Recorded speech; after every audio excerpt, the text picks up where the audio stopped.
All over the UK, thousands of historic buildings lie forgotten and neglected, often tangled up with red tape or abandoned by owners who cannot afford the repairs. Some of these are in danger of being lost forever. You sit there at home and you look at the TV and you think, I could do that. I dream about the house every night. It definitely took a lot of blood, sweat and tears to get the planning permission. In this series, you're going to see people breathing new life into derelict water towers, engine houses, windmills and churches. When you take on a listed building, you're taking on a responsibility. You become its guardian to pass on to future generations. As an architect, I'm passionate about our architectural heritage, and I want to help these restoration warriors on their journeys as they reclaim, recycle and make these buildings useful again.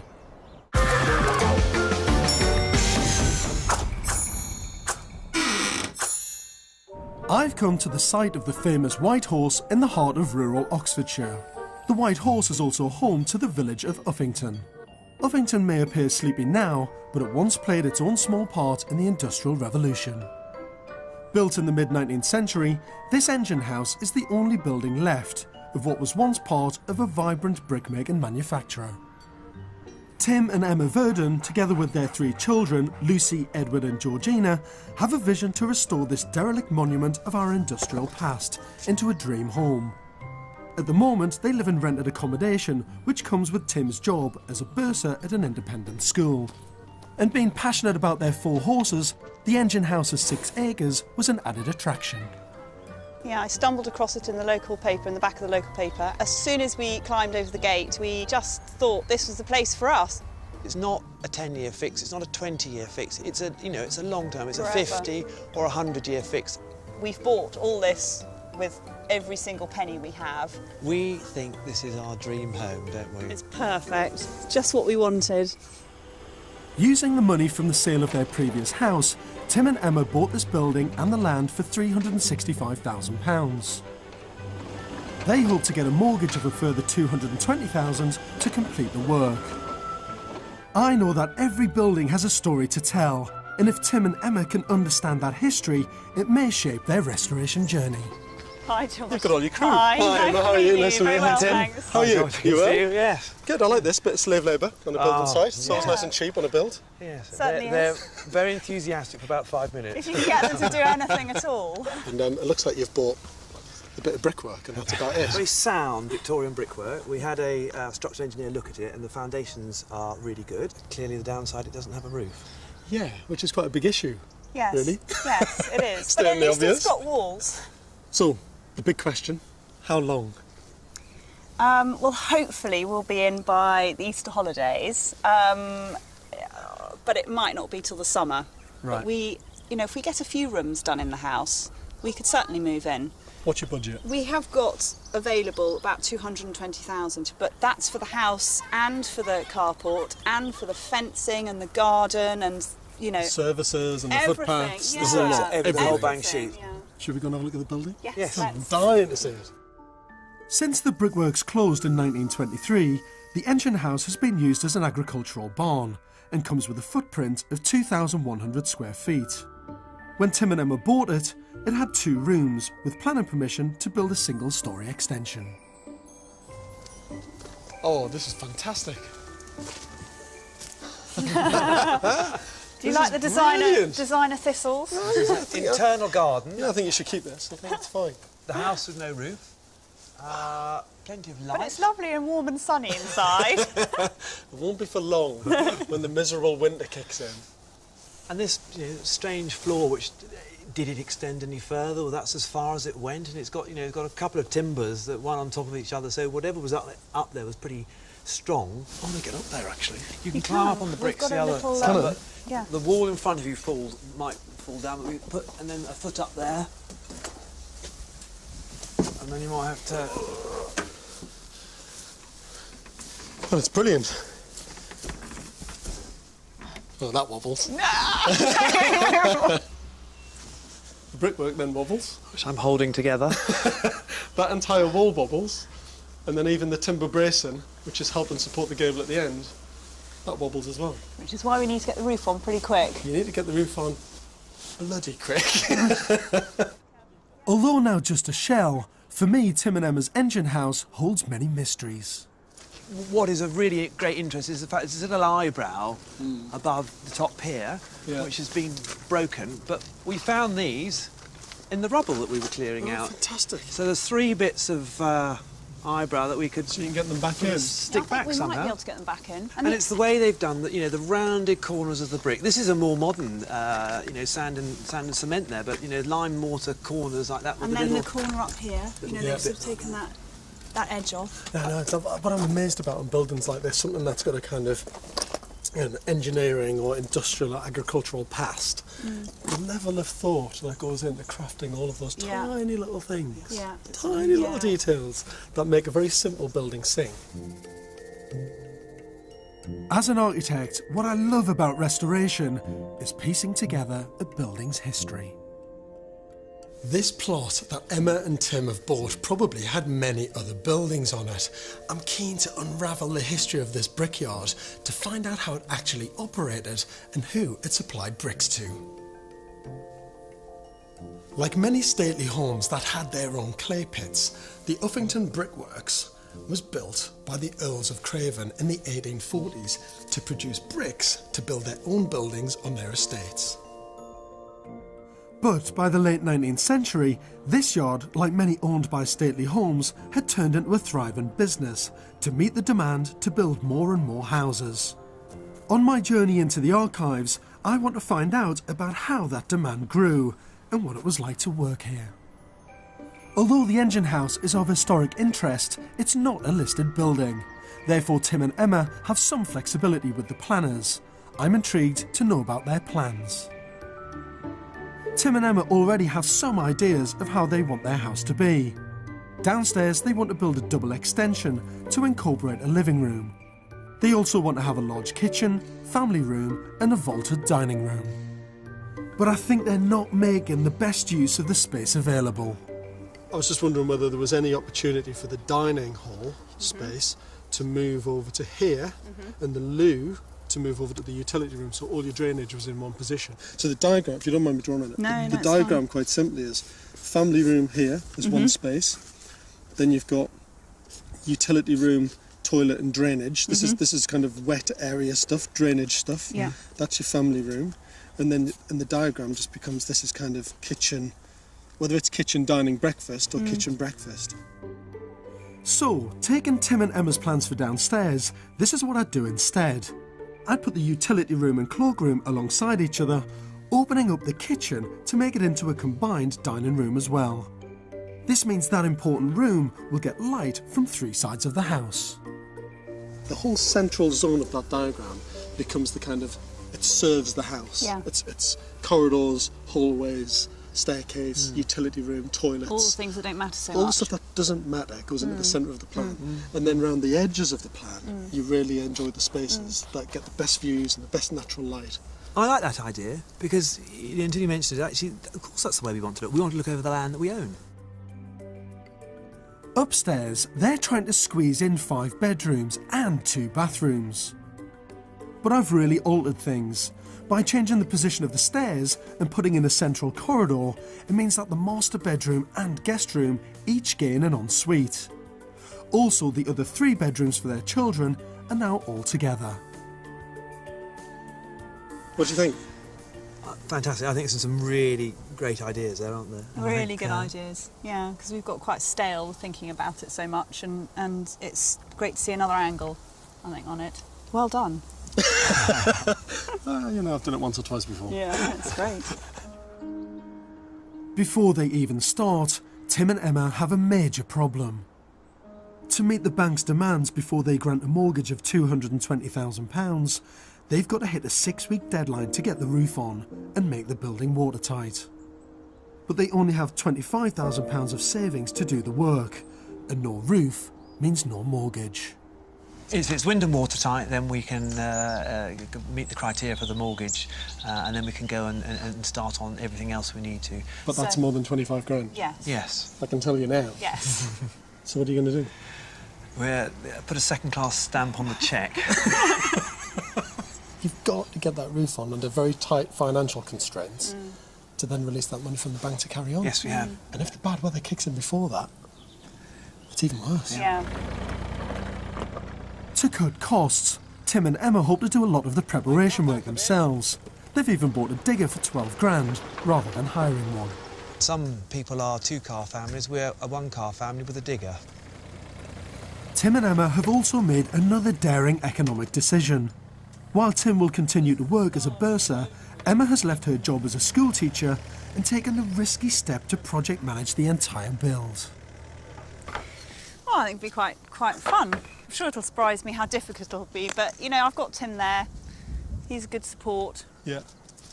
You will get there, but the journey there can be Pretty horrific. painful. Yeah. Be interesting what I say in 9 months' time, won't it? Be tearing my hair out saying, I'm not ever doing this again!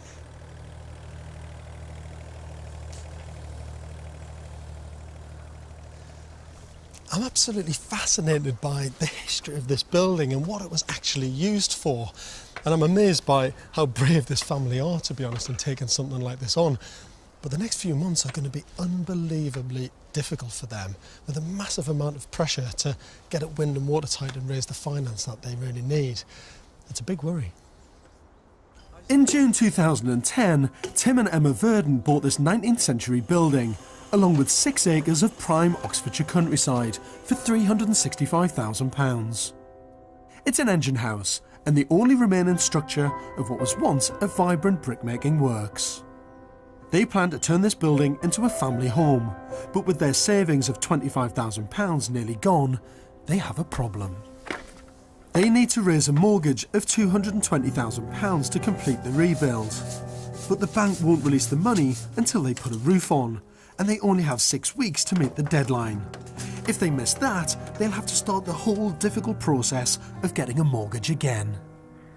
They couldn't have started at a worse time. With winter coming on fast, Tim and Emma are racing against the clock. They both know that no roof means no mortgage. Morning, Tim. Morning. How are you? Very well, Good to thanks. see you. Good to see you The too. sun's shining. I know, it's lovely. It's a For lovely once. day. Yeah. It's good. Hello, mate. How's things? Hi, good, thanks. You Yeah, all right? yeah, it was better with the sun. You've got the roof on. I know. Yes. It's fantastic. Well, got the felt on. That's all you needed, Start. though, wasn't it? To Yes. keep the bank Yes, it happy. was. Yep, The- yep. The bank are very happy. Just how close were you in terms of time into missing your mortgage? The mortgage offer was going to run out the following Wednesday, and we got the mortgage on the Tuesday. Wow. So it was. You it were was a cutting bit- it very fine. Yeah, it was a bit Unbelievably fine. close to the bone. Having got the mortgage by the skin of their teeth, there's another big problem. It's with the slate tiles for their roof. So what's the plan with the slates? When are they actually going on top? Well, we took a slate, an example slate to the planners last week. So when do you hear back? 8 weeks. You're kidding It's going me. to take 8 weeks for them to make a decision. That puts you into January. Puts us Yes. far too late down the line, and we're thinking of being a bit revolutionary, aren't we? We're going to take a gamble and start putting slates on the roof. Big risk. It is a big risk. The problem is, if you go ahead and do it and they don't like it, they'll make you take it off. And for some reason, Tim and Emma still haven't submitted the plans I changed for them back in September. This is a massive, massive problem because you're on site, Yeah. you've got guys on here, Yeah. but you've got a pre-planning inquiry in for the amendments on the design. You've got Yeah. no feedback on it and you've got no date of when that's going to come back. Even when that does come back, you've got to put in the formal application for the amendments. Yeah. And that'll take a minimum 8 weeks anyway. And you haven't got a decision on the slate for the roof from them either. Yeah, yeah. It's not a very satisfactory situation at all. The pace of this build is going really well, but my biggest worry at this stage is they haven't got all their planning permissions sorted out. And there's a chance that unless they do that very quickly, this build could grind to a halt.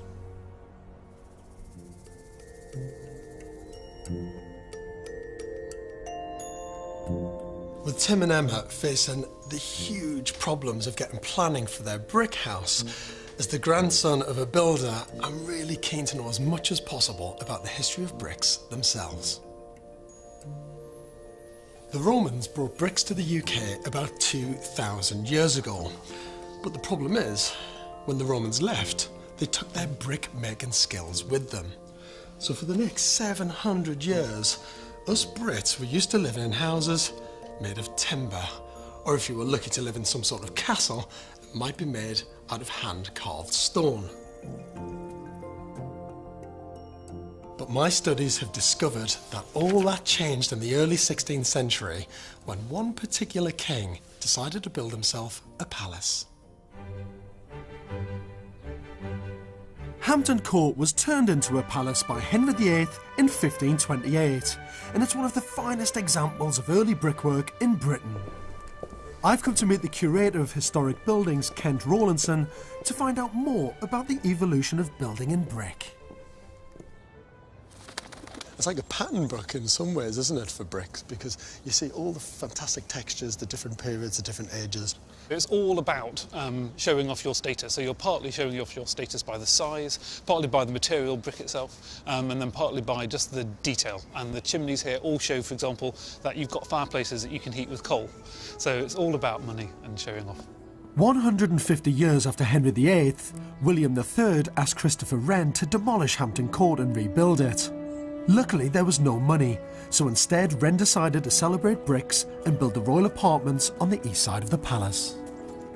He uses 3 different types of brickwork to demonstrate the 3 different statuses of the floors in this building. So on the ground floor, you've got this very sort of purpley dark brickwork, which when you get up close is quite sort of rough. Yeah. And then on the first floor, where the royal apartments are, you've got this very, very fine, high quality, sharp, bright red brickwork. And then above that, something that's a bit in between the two.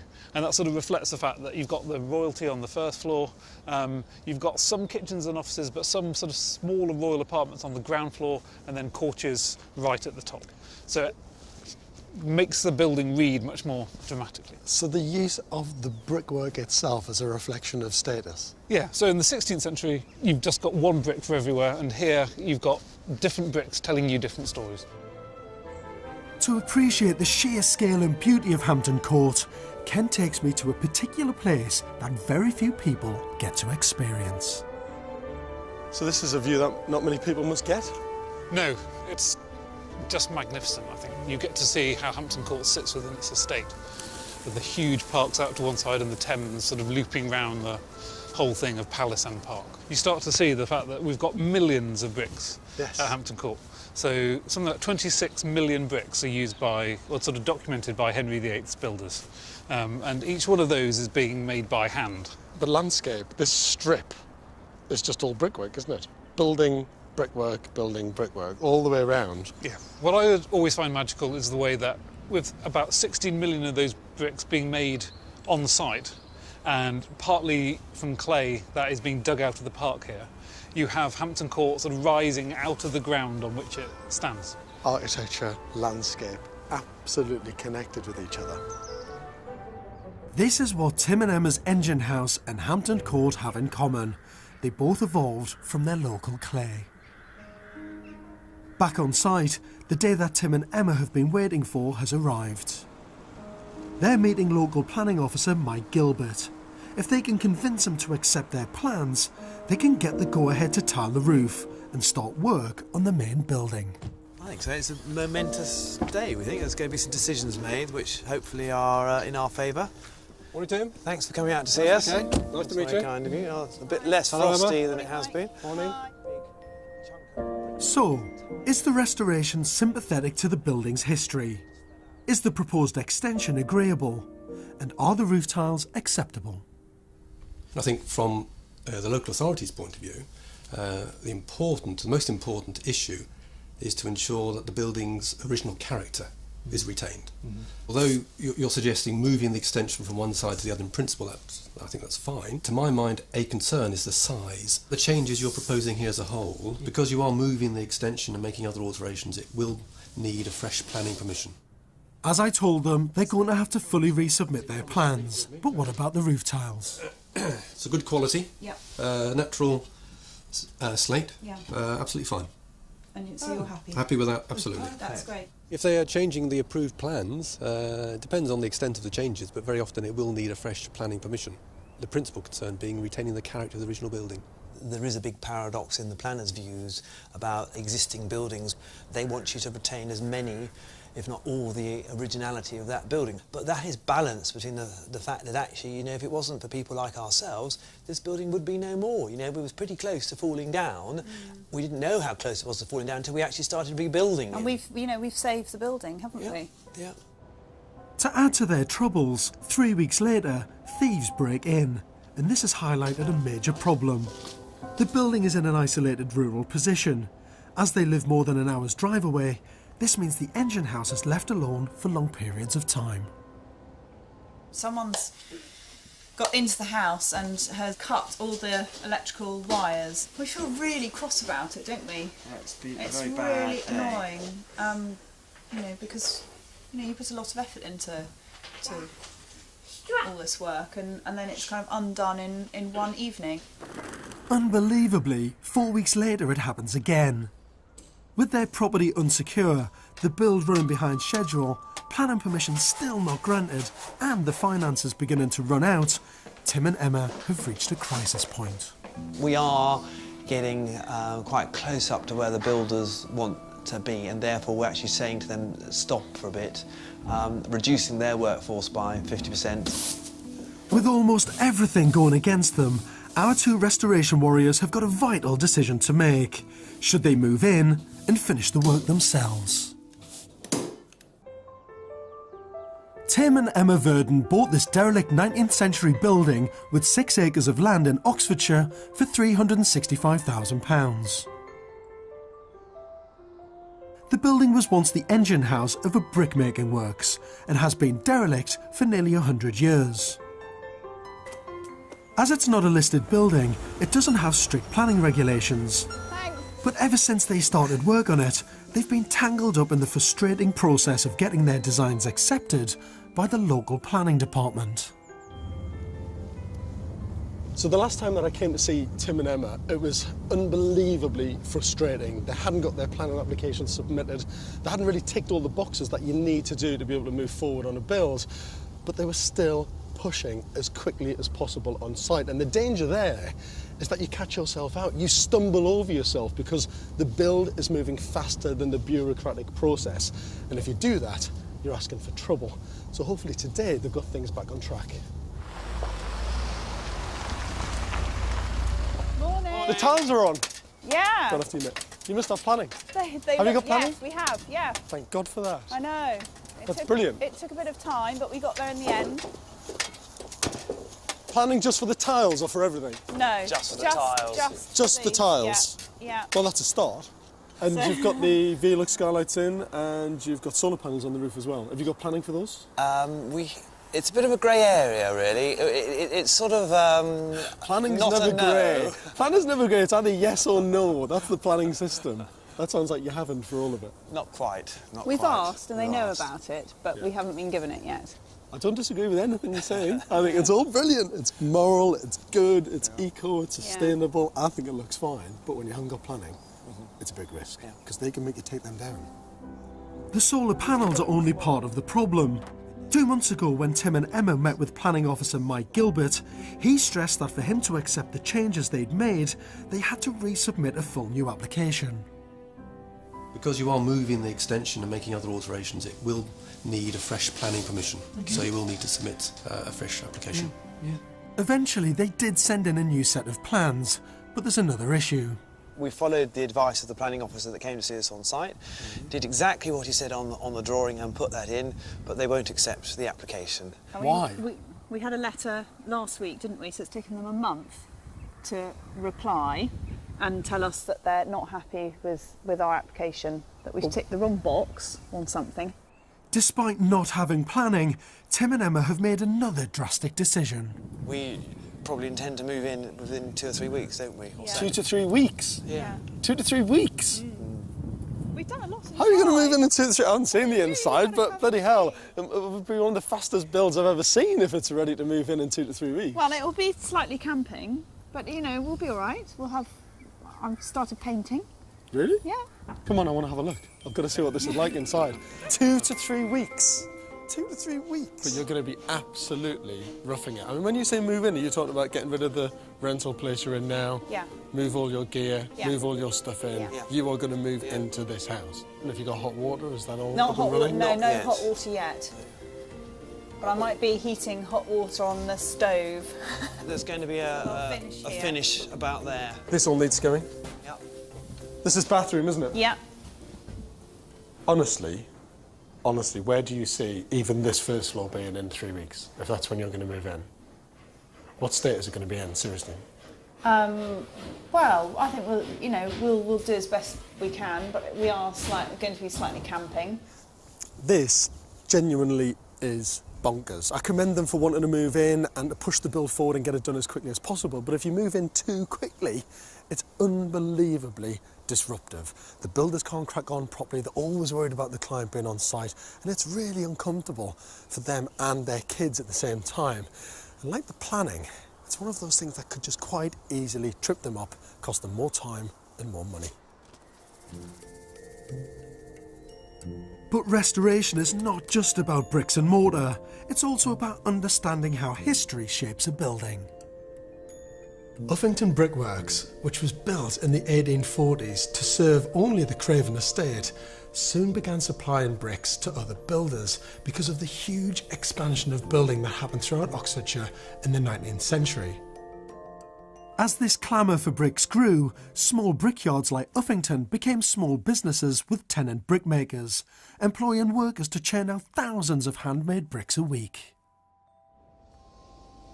To help me find out what life was like in a brickyard like Tim and Emma's, I've come to a traditional brickmakers in Suffolk. My research tells me that brickmaking was a closed community, and like today's corner shop, to make the businesses work, families often employed their children to do the menial jobs. To help me understand what it was really like for those children, I've come to meet Oxford University historian Professor Jane Humphreys. What would life have been like for children working in something like this in the 1800s? In the 1851 census, brickmaking was a top 20 job for boys, and something like maybe between 20 and 30,000 children were employed on the brickyards. And what would life have actually been like on a day-to-day for them? Well, it's a very hard job. Yeah, I mean, just look at this material. I mean, just look at it. Ugh. Can you imagine putting 25 pounds worth of this on your head and then carrying a big lump equally heavy in your arms? So, Jim, what roles would these kids have had at what age in the brickworks? Well, if you look here, you can see the labour process and you can see what roles children would have had, because this chap is doing the role of the grown-up here. And then these wet bricks, ooh, yes, you've got to... They're heavy. Younger children would be carrying those. Wet clay formed into that shape, yeah. Very dense. What sort of maybe age would the kids be? 9 pounds, maybe, weight. And the kids would be how old? Maybe 8, 9. We've got children as young as 5 recorded working. What sort of hours would those kids have been doing each day? Oh, dawn to dusk, 6 to 6, because they're working with the grown-ups, so they would have to have worked the same hours as the grown-ups. So is there any evidence of kids working at Uffington?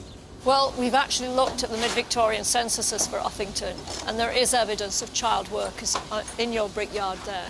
God, I find that quite tragic, actually, thinking that actually they would have been working so hard here and having to stack so many bricks out there. Well, George, it's recorded in black and white.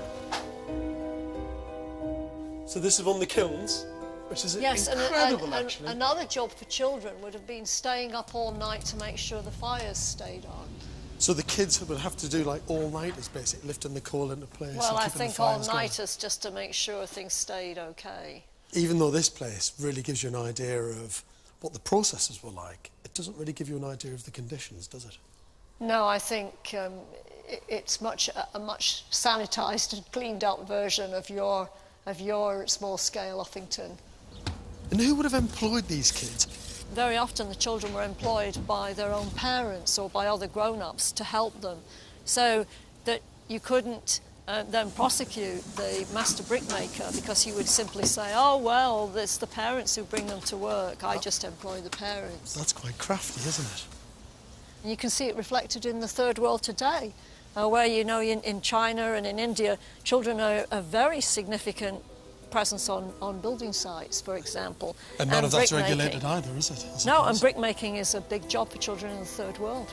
So 140 years later, what was happening in Britain could now be happening all through India and China. Indeed. So it would seem that the brutal process of industrialisation in the developing world continues to exploit children.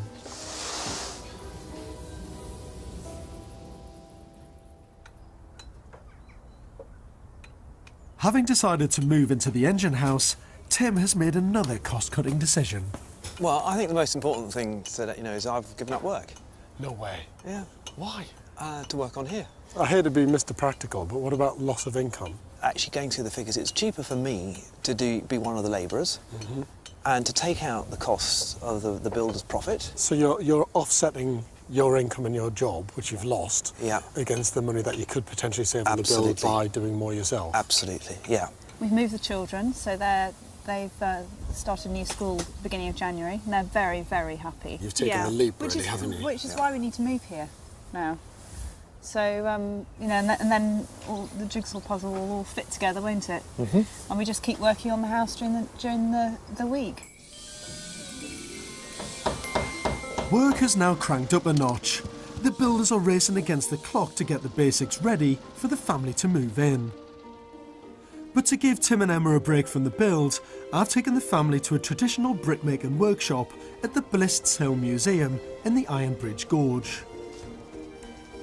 I want them to meet master brickmaker Tony Mugridge to see if he can help in their search for the missing eyebrow bricks which are needed above their windows. Okay, guys, come on in. Meet Tony. Tony, this is the Verdon family. An invasion of them today. Hello. We've actually got this little piece of brick here. This little brick eyebrow, which we've really struggled to find from any reclamation yard. And we were hoping that would help us make them. Yeah, is that possible? Yeah, there's no trouble at all. You can even match the colour. Won't be trouble at all. We just love to be able to have them reproduced. It's what they call a bullnose brick, and what they've done is hand carved it to this shape. You can see here it's very dark, and this is where it's caught the weather. So when I make these bricks, they will be that colour. But all you do is just wash them down. Do you know this? You wash them down with sour milk, and they will age. They will age in about 3 weeks. Most buildings to do with brickworks are an advert of the works. They'd have all their latest product, everything. If they made different colour bricks would be in it, and so it looked really gorgeous when it was first built. Fantastic. I like to see old bricks like this because the brick will tell you everything about how it was made. I think what's so fascinating is that you can just have this one brick, this one material, and the more you look at it and the more you analyse, the more it tells the story of the history of this building. That's just there. If you were actually employed by me, which was illegal, okay, but if you were, I'd only show you once, and after that, you'd have to make them right, and if you didn't make them right, I'd dock it off your money. So you get less money. Not that I'd be paying you, I'd be paying your parents. Look at that. Yeah, You've made a brick for your house. How cool is that? Very exciting, and it's a really good feel, isn't it? Yeah, it's a really good fantastic. feel. It's lovely to think that we're putting a bit of our efforts into it and to keep it going for many hundreds of years, hopefully, to come.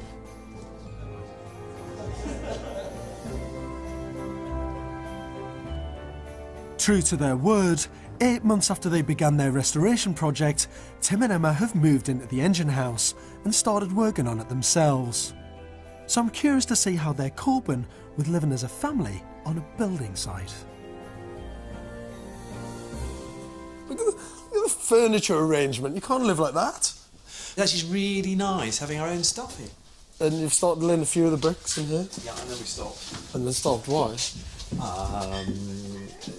Well, because if we'd laid the floor, then we wouldn't have been able to walk on it for 2 days. You do realise it's a builder's nightmare. When the client moves in on site, it is a builder's nightmare. And what's around here then? Well, hello, Emma. What's this? A little makeshift... our makeshift kitchen. First floor kitchen. Well, it's because all the sockets work up here, so we really, it's a lot easier if we've got the fridge and kettle and toaster and microwave, and we've got no hot water. Right. Okay. I mean, we've been living here for a month now, haven't we, without any hot water? So that's quite testing at times, but it's not too bad. We've only had 4 nights without a bath since we've been here, so we've done quite well. We've just boiled water up on the stove downstairs and brought it up in saucepans. Upstairs, like cauldrons. And then we all literally, one jumps in the bath and the next one jumps in the bath, and so we share water. So by the time I get in, after everybody else has been in, it's a bit brown, a bit murky, the water. I say black, don't we? But it's... You've got all across the windowsill. You got your pirate ships. Were you happy when things came out of storage? So happy I cried. Oh, did you? Did you really? Oh, that was good. What an incredible family. Unbelievable. They just crack on. No matter what's thrown at them, they just get on with it. And when they moved into that building, I thought they were mad. And in some respects, they are a bit mad, but it was the right move. They're in there, the kids have got a greater sense of space, the kids have got their toys and their personal belongings back. But if they don't get that planning permission through, it could all start to unravel very quickly. After 8 months of building, Tim and Emma Verdon, along with their 3 children, 4 horses and a dog, have moved into their 19th century brickworks engine house. But it's not that easy. The builders are still on site and they're having to live out of a couple of bedrooms. We've been living here for a month now, haven't we, without any hot water? And Tim has given up his job to help. It's cheaper for me to be one of the labourers and to take out the costs of the builder's profit.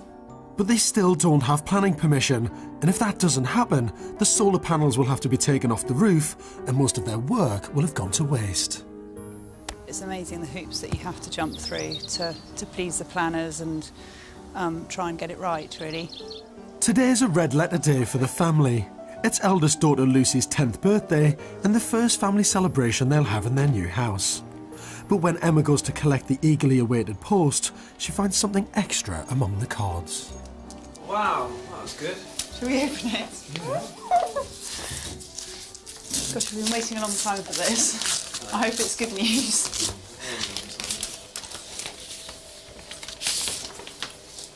Thick. Okay, please find and close planning permission relating to the above development.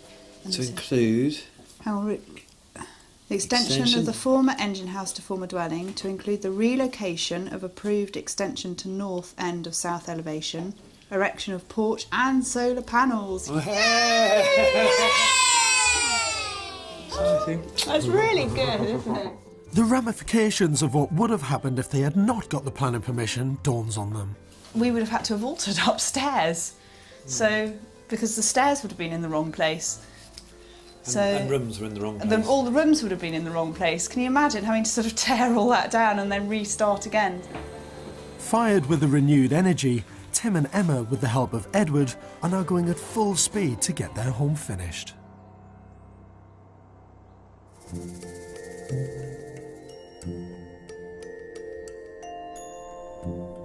What excites me about restoration, even for a small shell of a building like this, is unravelling its history. And I think now, after visiting the Brickyard in Suffolk and the Ironworks Museum, I think I can at least show what Tim and Emma's brickyard would have looked like in the 19th century. So the clay pit is over here. Kids would have been lifting that clay out of the ground, carrying it by hand, over to a kind of conveyor belt, if you like. And that kind of rickety deck that I stood on that wobbled on my first ever visit is the area where the clay would have been fed into a kind of mixing device that would have been powered by a very powerful traction engine. From there, once that clay was in the right consistency, it would have gone over to the brickmaking desks and put into moulds, each individual brick made by hand. Then taken outside, dried for a period of time, then into the kilns to be baked. Once they were absolutely finished and ready, they'd be then delivered to site by 2 means. 1, the railway, 2, the canal. Sadly, after World War I, small brickworks like Uffington, unable to compete with mass-produced bricks, ended. But thankfully, so did child labour, as social reform and legislation brought in 1933 made it illegal to employ children under the age of 13. However, its legacy lives on. If you look anywhere within a 20-mile radius, there are dozens of red brick buildings and houses, many made from Uffington clay. Just over a year ago, Tim and Emma Verdon began work to turn their derelict engine house into a dream home. Today, I've come to see what they've achieved.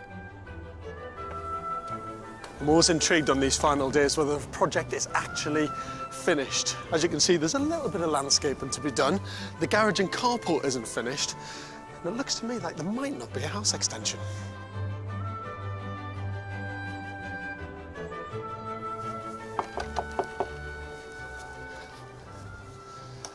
Morning, how are you? So good to see you. Been a while. Oh, look, you're looking all very smart, mister. Hello, you. It's like an army today. Hi, Hello, George. How are nice to see you. Yeah, Are you nice well? to see you too. Hi, George. Good to see you. Are you done in there? Is it finished? Yes. Come on, let's go in. Do you mind if I have a look? Come on in. Can I take my coat off? Is it warm enough? You've got heating and everything? Got the fire on? Yeah, fire's on. The first area I want to see is the kitchen diner. Last year it looked like this. Today, it's stunning. Wow, look at that. It's fantastic. I love the kitchen. Marble's beautiful. Yeah, Look at that. Marbles. They've got the same marble at Harrods. Oh, really? Yes. You've gone very posh, have you? The deli counter. Super posh. And what I'm really pleased is that when we redesigned the space, we made it all one room. You've got a view out the front, the side, back to the entrance and the back. Such a hard slog to get to this stage. It's incredible, really. But it has been very rewarding, and I think we have such a tingling feeling when we get up in the morning and certainly come downstairs and then come into here. It's lovely. And this table was my grandmother's, so I remember sitting around this table when I was little. What do you think of it, kids? It's amazing. Before work began, the front door opened onto nothing but weeds. Today that nothing has been transformed into an elegant hallway. This looks great. These were reclaimed bricks, yeah? Did you clean these up? Yeah.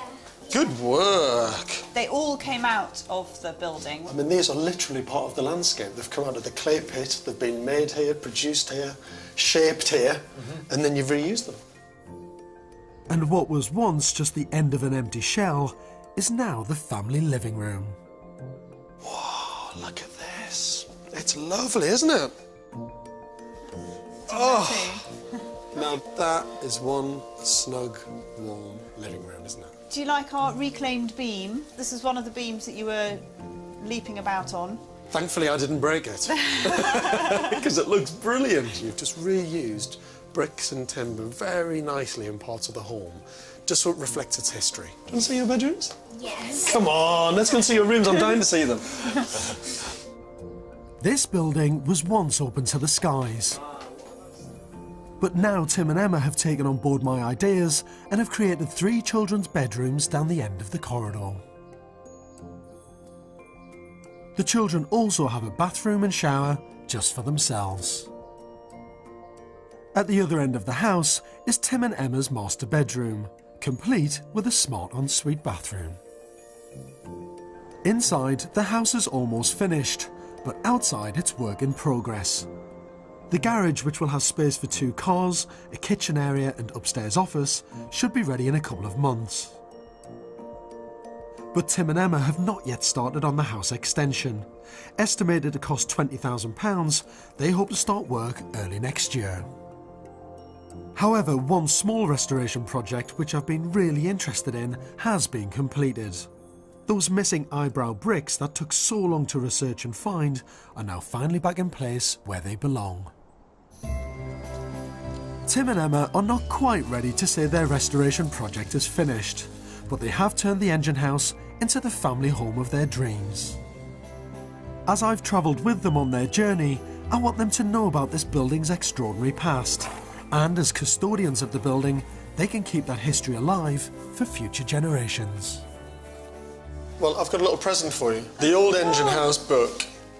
There's a picture of what it used to be like. Oh my word. Oh my God. Look at that. And then, the very beginning. Who are these cheeky kids standing everywhere? Oh, those are brilliant. Are they tight shut? And to bring to life how their brickyard looked in the 19th century, I've got them a very special gift. Oh wow, look And it's at basically that. what it used to be like. Oh my word. Look at that. Oh look. Hey! All over the stone floor. Oh, it's been sealed. Thank God it's been sealed, otherwise I would have been in big trouble. Oh, look at that. Cheers. Cheers, everyone. Here's to a fantastic build and an amazing family project. You did it. Well done. Thank you. Cheers. Thanks, George. When I first came here, there was nothing more than 4 very abandoned and ruinous brick walls. But actually what we've uncovered is a site of huge and fascinating industrial heritage. It really has a rich social story behind it. And Tim and Emma have saved this building. They've battled against planning, against huge financial pressure, and they've even had to learn to build at the same time to realise their dream home. What I love about this building is its modesty. It's not grand, but it's been beautifully crafted, reusing those industrial materials. And because it's been a family build, they've made their mark on history.